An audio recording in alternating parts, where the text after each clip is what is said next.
We're going to get some more analysis on the military aspect of this conflict, as well as mediation efforts. For that, Oliver McTernan, the Director of Forward Thinking, joins us from London. Thank you very much for speaking to us on France 24. Recently, in recent hours, cold water has been poured on hopes of getting a ceasefire in this latest escalation of the conflict. How likely do you think it is that we're going to see one?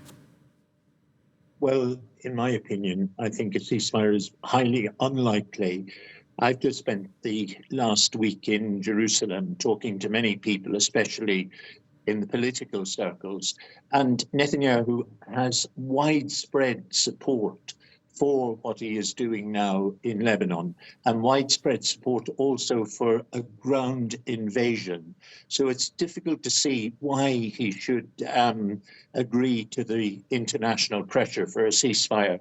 The mantra now is the protection of the 10 million should take priority over the release of the 100, referring, of course, to the captives in Gaza and the need for a ceasefire in Gaza to see their safe return.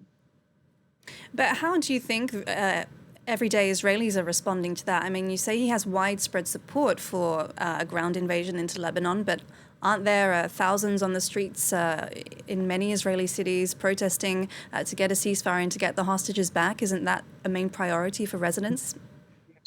And it is, and it should be. But I think, as I say, in political circles especially, there is a sense of the inevitability that without a ground invasion, the 60 to 70 million people in the north of Israel won't return.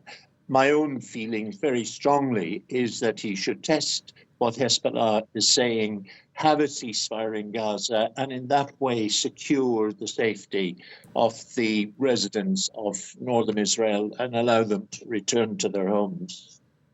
When the Israeli military chief spoke a couple of days ago and hinted at a ground invasion into Lebanon, Washington sort of said there's no any sign that this could be imminent. When or if do you think we're going to see this? You know, we've seen Washington say all sorts of things in the past 11 months. I think the root of the problem is that Washington, in the old expression, doesn't walk the talk.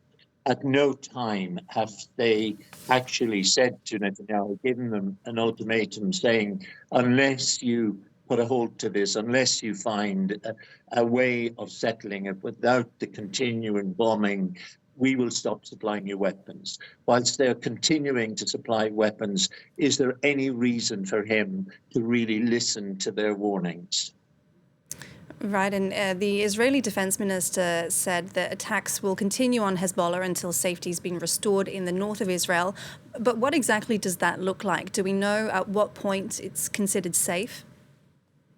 Well, I think that's a very good question, and I don't think there is a straightforward answer to that. In my own opinion, I've been up on my previous visit to the northern border. In my own opinion, the only way to bring security for the residents of northern Israel is, in fact, through a negotiated settlement and through dialogue and mediation. I think what we're witnessing at the moment is putting the whole future security at risk, because we see hundreds of people now being killed in Lebanon. That will leave a legacy.